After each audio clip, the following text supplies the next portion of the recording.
Historia número uno. No quería estar solo. Mi recuerdo más remoto es uno sexual. Formaba parte de un grupo de niños de aproximadamente entre los 4 y 7 años de edad y nos encontrábamos en un edificio de almacén que nosotros llamábamos el cobertizo. Estábamos con una joven vecina y nos entreteníamos con juegos sexuales. Cada uno de nosotros esperaba su turno para bajarnos los pantalones y mostrar los genitales a los demás. Yo era el único niño. Para mí esta fue una experiencia muy fuerte. Conforme pasó el tiempo yo intentaba recrear esa escena. En algunas ocasiones los otros niños participaban y en otras me quedaba muy solo con el deseo y de alguna forma avergonzado de que yo quisiera continuar con esa conducta y los demás quisieran hacer otras cosas. Desde entonces, las relaciones sexuales parecían estar inmiscuyéndose siempre en mi vida. Cuando tenía como 7 años de edad descubrí que cuando me trepaba al poste del tendedero de mi mamá o a los columpios en el parque yo sentía un placer intenso. No sabía lo que era la eyaculación, así que tardaría varios años en saberlo, pero ya había descubierto la masturbación. Y eso era un consuelo. Vivía en una casa llena de peligro. Cuando mi papá tomaba, se enojaba y siempre se estaba metiendo en pleitos. Primero fueron las peleas de boxeo, después los tipos del ejército, luego los tipos en las cantinas y después mi mamá. Fui testigo de cómo mi papá golpeó a mi mamá. Vivíamos en un área rural, así que además de estar asustado, también me sentía solo. Treparme a un poste me ayudaba. No estaba seguro si lo que hacía era correcto. Traté de explicárselo a mi mamá, pero no pareció entender lo que le decía. Así que me di por vencido. Papá dejó de beber cuando yo tenía aproximadamente 8 años de edad y asistió a juntas de los 12 pasos durante 2 años. Las cosas mejoraron, pero yo siempre sabía que la ira se encontraba muy cerca de la superficie. Todos lo sabíamos. Cuando cursaba el segundo año de secundaria, mi papá se convirtió al catolicismo. Mi mamá fue criada como católica, así que esto significó mucho para ella, y las cosas mejoraron. Sin embargo, cada sábado tenía que ir a confesarme porque creíamos que no podíamos recibir la comunión con pecados en el alma. Puesto que se esperaba que yo fuera a comulgar, tenía que confesarme primero. Mi padre llegaba a la conclusión de que había cometido el pecado de autoabuso o masturbación. En el camino hacia el confesionario y de regreso, él me hablaba acerca del autocontrol, que nunca llegaría yo a ser un hombre a menos que pudiera controlar mis impulsos, y me llenaba de sentimientos de vergüenza y de fracaso. Hacía todo lo que estuviera a mi alcance para dejar de masturbarme, pero continuamente fracasaba. Sentía que Dios me castigaría durante 24 horas si me masturbaba. Puesto que lo hacía todos los días, yo sentía que tenía una maldición sobre mí. Muchos años después, durante un quinto paso, un capellán me dio la respuesta que necesitaba. Me hizo saber que yo intentaba controlar a Dios con mi conducta sexual. Si yo era bueno, Dios tendría que ser bueno. Mis padres me enviaron a un colegio católico porque consideraron que necesitaba disciplina. Tuve dificultades con las clases y no terminaba mis tareas. Ahora que contemplo el pasado, creo que probablemente intentaba sobrellevar una depresión y afortunadamente tuve éxito en el colegio y en la vida. Y mi vida mejoró. Podía ir a confesarme sin que mi familia se enterara y salir en citas pareció ayudarme, aunque sentía temor de realmente tocar a una muchacha. Recuerden, estos eran los días en que para los católicos era pecado dar besos, incluso besos con lengua, a las muchachas. Después ocurrieron algunos sucesos que cambiaron mi perspectiva. Cuando yo cursaba mi penúltimo año de preparatoria, 3 sacerdotes distintos abusaron sexualmente de mí. La primera ocasión sucedió en el confesionario. La segunda fue un maestro de inglés que había sido demasiado amistoso durante años. Me agarraba por la hebilla del cinturón con sus dedos por adentro de mi pantalón. Me llevaba de regreso de los eventos escolares y me abrazaba en su carro. Yo no alcanzaba a comprender por completo lo que quería porque yo era muy ingenuo. Y creo que tenía una necesidad apremiante de recibir atención de un hombre. Cuando me llevó de viaje para buscar universidades, se hizo evidente lo que yo quería y así me sentí traumatizado. Continuó presionándome, porque era un hombre al que yo le tenía un profundo respeto y me dejó con un conflicto muy grande. Me di cuenta de que me había tenido en la mira durante algún tiempo y me sentí traicionado. La tercera ocasión fue un misionero que se me acercó en un cuarto de baño. Nunca le dije a nadie acerca de esto hasta que descubrieron a mi maestro de inglés y lo despidieron cuando yo cursaba el último año de preparatoria. Muchos de los otros muchachos no habían dicho tampoco nada, como después lo dijo un amigo mío, porque era como si nos pidieran que no creyéramos en lo obvio y que aceptáramos lo improbable, así que no compartí la historia completa hasta años después cuando el legado de esas experiencias dolorosamente salió a relucir en la terapia. Sucedió algo bueno, porque se había roto la tiranía del pecado y había visto el lado humano de los siervos de Dios. No era yo el que no creyera. Y no era el hecho de que yo no tuviera fe. Y no era que yo no creyera en sí, porque de hecho no estaba seguro de qué creer. Pero sí que sabía que no estaba solo. Me fui a estudiar a una universidad católica de artes y humanidades. Irme fue algo bueno para mí. Sobresalía en las clases y sentía que pertenecía ahí. Disfrutaba salir en las citas con las muchachas y al fin tuve relaciones sexuales y fue con una muchacha a la que yo le tenía un gran cariño. Al día siguiente, la eligieron como la muchacha de su grupo que más se parecía a la Virgen María, y ambos sentimos una profunda vergüenza. Nuestra relación creció hasta que conocí a otra mujer de la cual me enamoré inmediatamente. Había descubierto el santo grial del amor y dejé a la mujer con la que estaba como si todo lo que habíamos hecho no importara. Me he arrepentido de eso toda mi vida. Y lastimé a una persona muy buena, un patrón que yo repetiría posteriormente. Fui aceptado para realizar estudios de posgrado en una universidad prestigiada y mi plan era convertirme en profesor de historia. Contraje matrimonio con la mujer con la que era romántico y partimos hacia la escuela de posgrado. Y fue ahí donde ya no pude más. La competencia era muy intensa. Los alumnos tenían que terminar 2 libros cada día y muchos de los cuales estaban en idiomas extranjeros. Además, los otros alumnos eran de universidades grandes y reconocidas del este, y yo venía de una pequeña escuela del medio oeste. Constantemente tenía que demostrar que yo tenía derecho de estar allí, y eso era mucha presión. Todo empezó una noche en que me encontraba sentado en mi automóvil y después de una clase nocturna. Pasaron por mi automóvil varias jóvenes colegialas de regreso a sus dormitorios, así que empecé a masturbarme mientras que pasaban estas jóvenes por mi automóvil. Como era de noche, yo sabía que no me podían ver, pero nunca había hecho nada parecido en mi vida. Me sorprendió y me asustó. Unas cuantas noches después hice lo mismo, solo que le agregué un nuevo elemento al manejar mi automóvil mientras me masturbaba.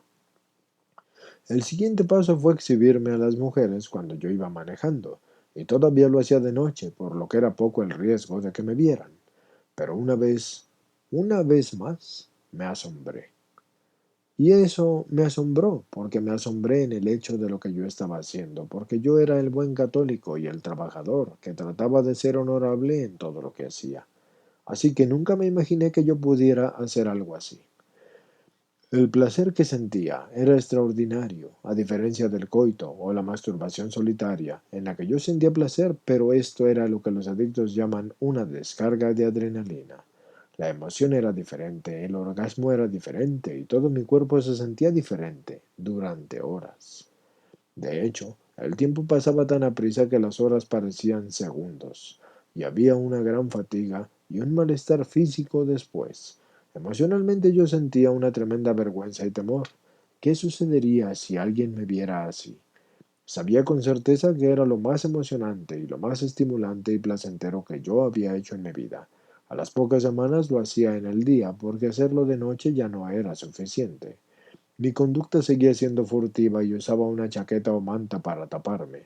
Aún así, era de día. Sabía que yo no debía de hacer esto, pero estaba en un mar de confusiones. Cada vez que podía, paseaba en el automóvil buscando la oportunidad de masturbarme mientras que alguien pasaba. En menos de 2 meses, dejé de ser furtivo y me exhibía a mujeres que yo no conocía, y mi adicción escaló rápidamente a partir de allí. Empecé a tener otros problemas y ocupaba mi tiempo en la actuación, así que yo no estaba haciendo nada. Recordemos, señores, que en este libro, cuando se refieren a actuación, se refieren al hecho de llevar a cabo esta adicción. Continuando con la lectura.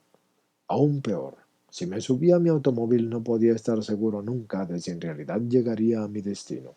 Si se presentaban las circunstancias correctas, yo me perdía en un trance y regresaba aterrado porque debía de haber estado en alguna otra parte desde hacía horas.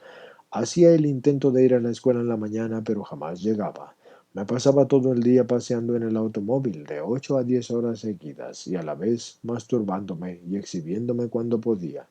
Tenía que inventar historias acerca de dónde había estado, y recuerdo que una ocasión mi esposa me pidió que fuera a la tienda a comprar leche para la cena, y que se serviría esta en pocos minutos. Regresé 3 horas y media después, y creo que ni siquiera compré la leche. Ahora ya mentía para encubrir mis actividades y siempre había sido una persona honesta. Estaba desesperado de una forma casi crónica y el único alivio que yo sentía era cuando volvía nuevamente a las calles. Fui a ver a un sacerdote de un pueblo vecino y hablamos e hicimos oración. El sacerdote hizo todo lo posible para ayudarme. Yo le estoy eternamente agradecido, pero yo no podía detenerme. A partir de esa experiencia tuve el primer indicio de la magnitud del problema que yo tenía. El sacerdote trató de advertirme que me podían arrestar por lo que estaba haciendo, pero yo nunca pensé que fuera yo un criminal. No era mi intención el dañar a nadie, y su preocupación casi me alarmó al darme cuenta de las consecuencias de mi conducta. Esa preocupación no era en vano porque en la primavera de 1968 un policía tocó a mi puerta. El policía me informó que a la mañana siguiente me tenía que presentar a cierta estación de policía. Cortésmente yo le pregunté que de qué se trataba. Volteó y me miró con una expresión de asco, y sin una palabra se subió a su coche y a su patrulla. Yo regresé a la casa y el temor era casi insoportable. Ahora me encontraba en problemas con la ley, y todo lo que me había advertido el buen sacerdote estaba ocurriendo. Le llamé y le platiqué lo que había sucedido. Estuvimos en silencio al teléfono por un buen rato y me dijo: vale más que te rasures la barba. Y en los días de la guerra de Vietnam, los alumnos barbudos no eran bien vistos por los policías. Así que esa noche yo me vi al espejo y decidí que era lo mejor que podía hacer. También le dije a mi esposa que tenía que ir a la estación de policía y me preguntó si me había estado exhibiendo y le dije que sí. Con el paso del tiempo, a pesar de que a la larga nos divorciamos, hemos seguido siendo buenos amigos. Yo nunca averigüé de ella cómo lo supo. Y después de una noche muy inquieta, yo fui a la estación de policía y me senté en la sala de espera, y un hombre grande se me acercó y me dijo que era un detective y me llevó a su oficina. Empezó diciendo que me habían visto exhibiéndome en mi automóvil. Quería saber si eso era cierto. No sé de dónde salió la gracia de hacer esto, pero yo le respondí diciéndole que no solamente era cierto, sino que tenía un problema que me estaba llevando a la desesperación. Así que le conté toda la historia. Escuchó con atención y pensó por unos minutos y me dijo que no presentarían cargos en mi contra si yo buscaba ayuda, y que él se encargaría de asegurarse de que obtuviera la ayuda necesaria.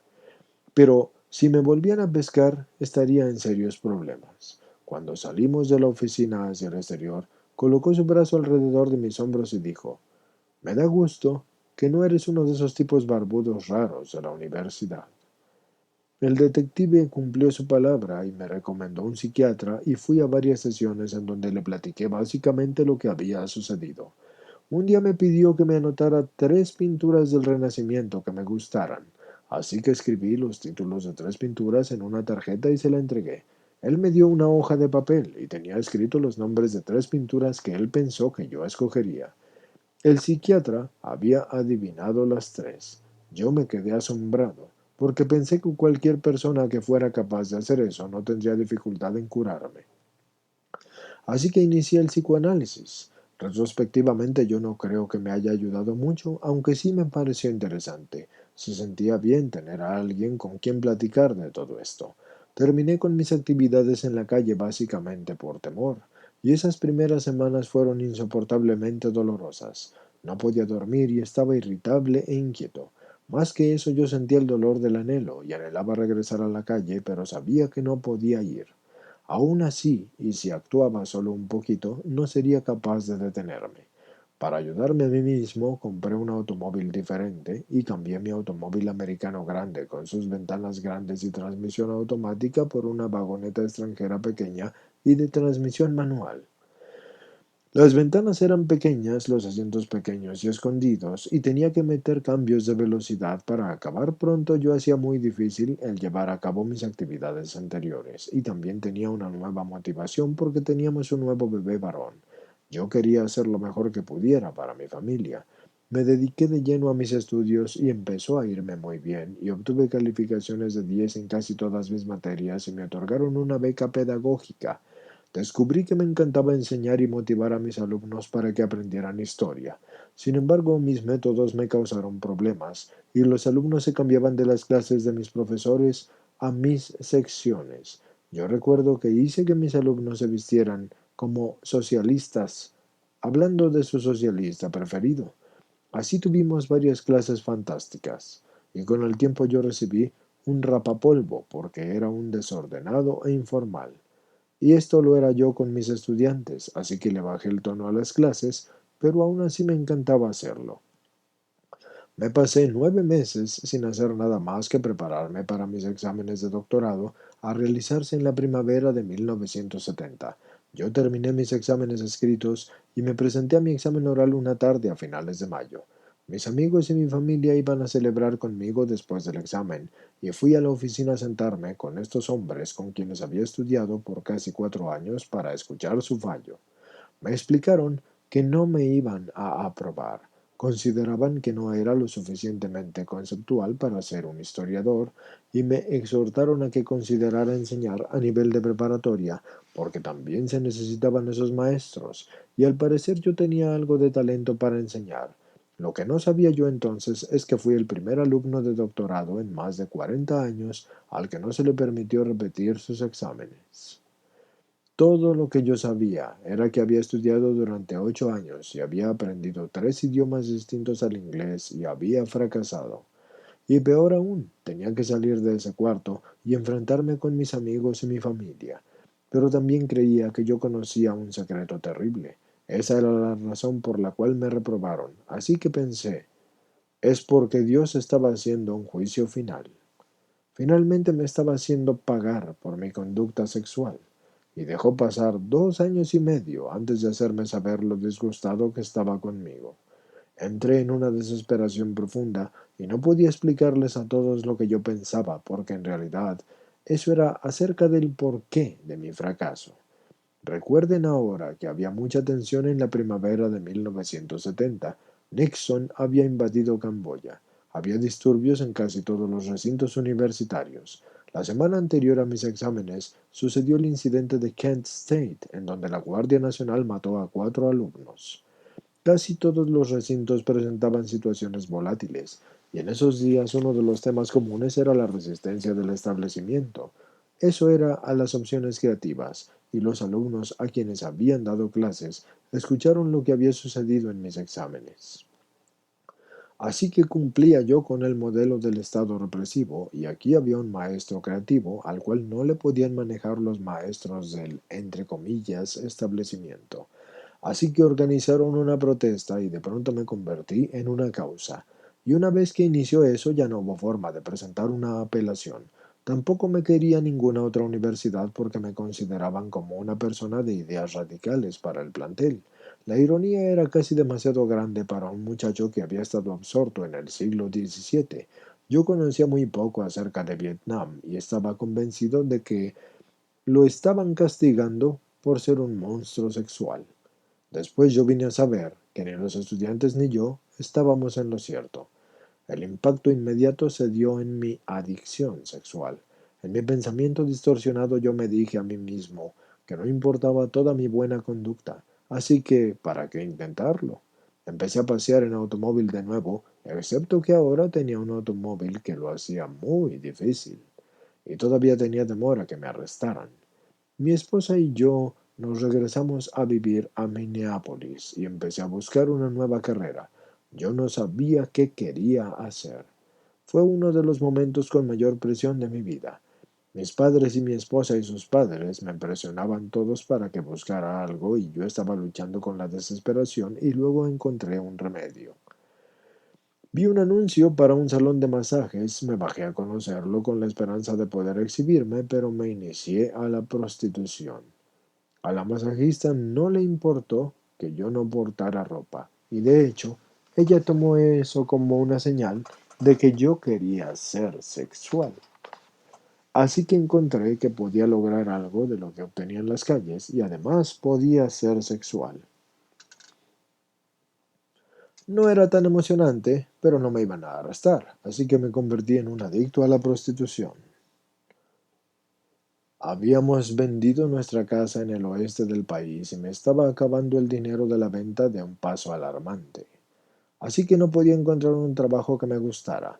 Finalmente fui a ver un psicólogo industrial y nuevamente decidí contar toda la historia. El psicólogo que yo consulté era muy bondadoso.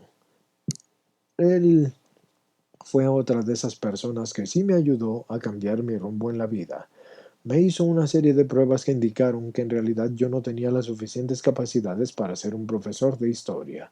Las profesiones que me recomendó fueron consejero en psicología, escritor y orador. Todas requerían que regresara a la escuela a estudiar y fue un momento de agonía. Volver a pasar todo ese tiempo estudiando nuevamente me parecía simplemente abrumador. Además, ninguna universidad deseaba una persona de ideas radicales para el plantel, así que regresé a estudiar como un alumno adulto especial. Eso significa que no me aceptaron en ningún programa. Les conté a unos cuantos profesores mi historia y esos hombres, los cuales me apoyaron durante la siguiente década, me ayudaron a entrar a estudiar nuevamente. Mientras tanto, el psicólogo industrial que consultaba me dijo que había encontrado un remedio para mi problema sexual. Se llamaba modificación de la conducta. El doctor al que consultó le dijo que si yo seguía con el tratamiento el problema se acabaría. Así que fui a ver al doctor y este me explicó que no creía en las terapias habladas, así que no hablaría mucho conmigo. Pero si aceptaba someterme al tratamiento quedaría libre de mi conducta compulsiva. Yo recuerdo haber perseguido al doctor por la calle tratando de hablar con él. Fiel a su palabra, se negó a entablar una conversación. Recuerdo haberme quedado parado allí y verlo alejarse, sintiéndome profundamente solo y lleno de temor. El tratamiento consistía en que yo entrara a un cuarto oscuro y los técnicos colocaban electrodos a varias partes de mi cuerpo. Yo debía tener fantasías de que me exhibía y luego debía alzar la mano cuando ya me encontraba completamente en la fantasía. Después el doctor me aplicaría un fuerte choque eléctrico. Hacía esto de 8 a 12 veces por sesión. Las sesiones eran 2 veces por semana, por 10 semanas. Es, sin lugar a dudas, lo más doloroso que yo he hecho en mi vida, porque me obligaba a mí mismo a ir, y me obligaba a mí mismo a seguir teniendo fantasías y alzando la mano. Al final era sumamente difícil hacerlo, sin embargo, haría cualquier cosa para deshacerme de mi problema. El doctor y su personal estaban encantados con mis esfuerzos y terminé el tratamiento al final de noviembre. Me aseguraron que nunca más andaría en las calles. Para enero yo andaba paseando en mi automóvil de noche y el antiguo proceso inició nuevamente. Retrospectivamente toda la experiencia me daba un extraño consuelo porque yo estaba muy acostumbrado a la idea de que me castigaran por mi conducta y el dolor físico simplemente confirmaba lo que yo sabía que era cierto acerca de mí. Así que en resumidas cuentas, yo reproducía el sistema interno y las reglas de mi familia con las cuales crecí. Estaba yo acostumbrado a sentir el dolor con respecto a mi conducta y de hecho yo creía que me lo merecía. Y como antes un dolor insoportable, yo no podía detener así la llamada de las calles. Y sin embargo hubo algo que sí me ayudó. Encontré un trabajo que iba de acuerdo con el nuevo rumbo de mi carrera y empecé a trabajar para una iglesia como trabajador con los jóvenes. Me encontré inmerso en la cultura de las drogas de los años 70 y acercarme a los jóvenes que se escapaban de sus casas y a los drogadictos de alguna forma se me hacía fácil. Conocía las calles y sabía cómo encontrar a los jóvenes. Ellos me decían, ¿cómo sabe acerca de esto? Usted sabe qué vamos a hacer antes de que lo hagamos nosotros. Y sin embargo usted no consume drogas. Yo no recuerdo lo que les dije, pero sí recuerdo que a menudo me decía a mí mismo, solo soy un adicto de otro tipo. Sabía pues con certeza que ayudar a otros me estaba ayudando a mí. Mi matrimonio se desintegró y me convertí en padre soltero de 2 hijos. También tuve varias relaciones sentimentales complicadas. Tenía un serio problema con decirle que no a las mujeres, aun cuando yo sabía que debía de decirles que no. En una ocasión había prometido pasar la noche vieja con dos mujeres distintas. Yo no les pude decir que no a ninguna de las dos y estaba tan angustiado por eso que a la mañana siguiente, incluso una mañana antes del día de Año Nuevo, yo saqué mi revólver, lo coloqué en la mesa. Acababa de respirar profundamente. Me había dicho que esta era la única salida, cuando en ese instante sonó el teléfono. Era un ministro amigo mío que llamaba para desearme felices Pascuas. Él escuchó mi voz y me dijo, quédate allí, no hagas nada, llego en 5 minutos. Me ayudó a poner en claro lo que yo necesitaba hacer y una vez más hubo alguien allí para ayudarme. A mediados de los años 70 yo ya me encontraba mucho mejor y había terminado mis estudios para mi doctorado en conserjería. Estaba comprometido para casarme. Tenía un nuevo trabajo como director de un programa nuevo de dependencia de sustancias químicas para pacientes no internados, pero me sentía inquieto sexualmente. Había llevado toda esa terapia, pero seguía siendo infeliz. Una noche, cuando iba saliendo del centro de rehabilitación, vi salir a los pacientes de sus juntas de 12 pasos y salieron riéndose y abrazándose. El amor y el interés de esas personas era algo hermoso de contemplar y yo era uno de sus terapeutas y ellos parecían estar mejor que yo. Así que me senté en mi automóvil lleno de envidia y de anhelo, y esa noche me decidí para formar un grupo como ese para adictos sexuales. 2 días después me habló un compañero de la universidad y era un terapeuta que se había metido en líos por tener relaciones sexuales con una paciente. Solicitó mis servicios profesionales y le dije que no podía hacer eso, puesto que ya teníamos una relación de amistad, pero que tenía una idea que quería discutir con él. Nos vimos en Lake Harriet, un hermoso lago al sur de Minneapolis. Mientras paseábamos alrededor del lago, yo le dije de este grupo que deseaba formar que estaba basado en los 12 pasos de Alcohólicos Anónimos. Le pregunté si se uniría conmigo y me dijo que sí. Me sentí tan aliviado de que estuviera dispuesto a hacerlo, y 2 días después me llamó un tercer amigo. También era un terapeuta y él tenía problemas con aventuras amorosas. Así que hablé con él y dijo que también se nos uniría.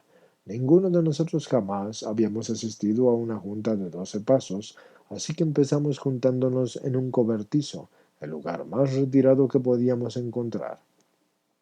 Cada uno de nosotros tomó su turno para contar su historia y acabábamos de terminar cuando llegó un cuarto miembro, que también era un terapeuta. Como llegaba más gente, muy pronto se nos quedó pequeño el cobertizo. Yo conocía a un sacerdote que era un alcohólico en recuperación y fui a él y le pregunté si nos podía proporcionar un lugar para reunirnos y si nos podía enseñar cómo llevar a cabo una junta de 12 pasos. Accedió a las dos peticiones y hubo un momento en que me di cuenta de que él luchaba con el concepto entero. Fue un gran apoyo para nosotros y hasta el día de hoy yo le estoy agradecido. Me enseñó cómo hacerlo y nos permitió reunirnos en uno de los cuartos del coro. Iniciamos a principios del verano de 1977 y para el otoño ya teníamos una junta que se reunía de forma regular en la iglesia los jueves por la noche. Se sentía tan bien estar con personas que tenían el mismo problema. Había una alegría en medio de nuestras historias tristes y también sentimos la necesidad de estar juntos un poco más, por lo que iniciamos un desayuno los lunes por la mañana. Así podíamos estar juntos 2 veces por semana. El primer asunto importante que tuvimos que tratar como grupo fue acerca de nuestros papeles profesionales. De los 10 primeros miembros, 9 tenían algo que ver con una u otra forma con los servicios de la salud mental. El otro era un juez, y el mayor problema era que queríamos referir a nuestros clientes a un grupo como este, pero sería difícil tener a nuestros propios clientes en el mismo grupo. Así que decidimos formar otro grupo los miércoles en la noche, al cual todos podíamos referir a nuestros clientes. Ese grupo se reunía en el mismo cuarto del coro. A menudo nos preguntábamos qué hubieran hecho las personas de la parroquia si hubiesen sabido. Ambos grupos crecieron de un modo espectacular, y en el grupo original tratábamos de que cupieran más de 30 personas en el cuarto del coro. Ese cuarto fue diseñado solo para 20 personas. Sabíamos que nos teníamos que dividir, pero no soportábamos la idea de separarnos. Al final nos dividimos y nos volvimos a dividir una vez más. y el grupo de los miércoles por la noche también inició el proceso de división. Se formó entonces un comité de servicio de intergrupo. Sexoadictos Anónimos en ese punto había nacido. El proceso de división en realidad creó problemas más adelante y empezó con un retiro que tuvimos el segundo año, porque el fin de semana antes del Día de Acción de Gracias lo hicimos como una junta prolongada que duró todo el fin de semana. Todos cocinamos y asumimos diferentes responsabilidades y algunos de nosotros usamos el sauna y brincamos al agua por el agujero en el hielo. Todos nadamos en la piscina. Había algo casi mágico en ese fin de semana y aumentó nuestros lazos y enriqueció nuestro programa. Y cada año repetíamos el retiro con los mismos resultados. Conforme se dividieron los grupos, la competencia para separar el mismo centro para el retiro se volvió muy fuerte. Cada grupo quería tener el retiro el fin de semana antes del Día de Acción de Gracias en el mismo lugar y hubo resentimientos. Así que varios grupos buscaron otros lugares. Yo he aprendido a través de los años que a los grupos que pasaron fines de semana juntos les fue muy bien. También he escuchado esto de miembros en otras partes del país. El grupo tiene que tener una vida fuera de su junta regular. Nuestro intergrupo contrató a una persona llamada Marv para que nos ayudara a coordinar nuestros servicios. Había sido administrador en una escuela en una vida pasada y tenía buenas habilidades de organización. También tenía una fabulosa recuperación y era un ser humano compasivo. Cuidó de los grupos hasta que tuvimos 50 en el área de Minneapolis-St. Paul. Muchos grupos en otras partes del país también dependían de sus consejos sabios y afectuosos, y con toda evidencia es uno de los hombres más amorosos que he conocido, y por ese tiempo empecé a impartir talleres de capacitación sobre la adicción sexual. En estos talleres las personas me hablaban a solas acerca de su necesidad de asistir a una junta, pero no había juntas en su área. Yo les pedía que me esperaran después del taller y les enseñaba cómo tener una junta y les daba el número del coordinador. Él les daba seguimiento. Si lo querían hacer, él les ayudaba a que sucediera. Así que trabajamos así durante mucho tiempo. Después yo tuve una crisis y mi segundo matrimonio terminó y me quedé anonadado. Otra vez era un padre soltero, solo que ahora con 4 hijos, no dos. La mujer con la que me había casado había sido una alumna mía. Nuestra relación había iniciado a partir de una falta enorme a los límites de mi parte, y aunque ambos nos esforzamos lo más que pudimos, no fuimos capaces de sobreponernos a esa dinámica original. Yo le llamé a Marv, porque en ese momento yo no tenía un patrocinador. Recuerdo sentarme en los escalones de mi patio un sábado por la mañana y contarle toda la historia de mi vida. Aceptó ser mi patrocinador, debido a que yo había regresado en el programa en un punto tan temprano y nunca había tenido un patrocinador con una experiencia de verdad. No había nadie en ese entonces que nos mostrara cómo se tenía que hacer, y aquí me encontraba, con 8 años adentro del programa, y al fin iba a tener un patrocinador que sí tuviera experiencia. Y fue justo a tiempo. No solo tenía que enfrentarme al divorcio y a ser un padre soltero, pero también mi padre volvió a beber después de 30 años de estar sobrio. La presión de eso era casi insoportable y mi depresión con la que yo luchaba por periodos se convirtió en mi constante compañera. Mi patrocinador me ayudó a salir de ese periodo. Una de las partes más difíciles era que yo sentía que no debía de estar teniendo ese tipo de problemas. Después de todo, yo era un terapeuta capacitado y uno de los primeros miembros del programa. Me sentía profundamente avergonzado y mi patrocinador se dio el tiempo de ayudarme. Recuerdo que me sentía muy nervioso por una plática que iba a dar. Mi patrocinador fue a verme y cuando iba a entrar al escenario me entregó una pequeña cruz de madera y hecha de la madera de una iglesia en Coventry, que había sido bombardeada en la Segunda Guerra Mundial. Él había llevado esa cruz para darse valor, pero ahora me la dio a mí. Siempre prestaba atención a cómo estaba y esperaba que le llamara con regularidad. Si no lo hacía, cuando al fin yo hablaba con él, empezaba a sermonearme acerca de cómo pensaba él que yo me había curado solo. Siempre nos reíamos y yo sabía que me estaba recordando amablemente la importancia de mantenerme en contacto y para que este programa funcionara tenía que haber gente que se conociera toda la historia y que recorrieran conmigo o con las personas todo el camino. Lo mejor que hice para mí mismo durante ese tiempo fue no salir en citas con mujeres o tener una relación sentimental con nadie. Me concentré en criar a mis hijos, el trabajo del programa y hacer terapia. Empecé a comprender mi conducta cuando comencé a trabajar con abuso durante la etapa de la primera infancia. Encontré que mi exhibicionismo era una repetición de esas experiencias a temprana edad en el cobertizo. Me di cuenta de que mi incapacidad de decirle el no a las mujeres venía de mis experiencias en mi familia. Las mujeres me podían importunar y yo sentía que yo no tenía derecho a decirles que no. Esto dio como resultado relaciones muy complicadas y me tardé 3 años antes de volver a salir en citas con mujeres. Me volví autosuficiente y me di cuenta de que estaba bien cuando estaba solo. La desesperación había desaparecido y descubrí que mis profundas amistades de SAA se volvían aún más permanentes y valiosas. Cuando empecé a salir en citas, mis amigos me vigilaban como águilas, y cuando tomaba decisiones con las que no estaban de acuerdo, me lo hacían saber. Sus opiniones iban de acuerdo con las de mis hijos, y todos estuvieron de acuerdo en que una mujer con la que salí era un buen partido. Me resistí a mis amigos y a mis hijos, y a la mujer, por varios años. Y después comprendí que esta era una nueva frontera. Yo tendría que arriesgar mi recién obtenida autosuficiencia y hacerme vulnerable ante esta mujer. Ahora yo tendría que aprender al fin cómo hacerme fiel a mí mismo y estar en una relación con ella. Empezamos a ir a una confraternidad para parejas y crucé la línea y me comprometí. Ha sido un matrimonio maravilloso y no hay situaciones volátiles, ningún deseo de salirme del matrimonio y ninguna preocupación acerca de buscar alternativas. No creo que hubiera podido llegar hasta allí sin la ayuda que recibí. Sobre todo estoy agradecido por aceptar la sugerencia de mi patrocinador de esperarme para poder terminar el trabajo que necesitaba llevar a cabo. El aprendizaje más importante que adquirí es que nunca dejé de encontrar que el programa es una parte central de mi vida.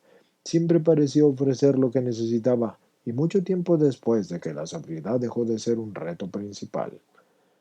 Existieron otros retos, y llevé a cabo los pasos cuarto y quinto en 3 ocasiones de forma completa y minuciosa. Cada uno me enseñó lecciones importantes y cada uno fue una experiencia muy diferente. Los pasos siempre están allí para ayudarnos en nuestro proceso. Yo tengo amigos que dejaron de ir a las juntas y que siguieron adelante con lo que pensaron que eran otras formas de crecimiento personal. Unos cuantos han tenido recaídas que les han salido muy, muy caras. Yo lo que encontré para mí es que vivir la disciplina de una forma de vida de 12 pasos es un reto permanente que sí sigue redituando. Existe un dicho en SAA que dice que la recuperación no significa que tú dejas de tener problemas, sino que más bien tienes la oportunidad de tener problemas que no van a ser problemas sexuales.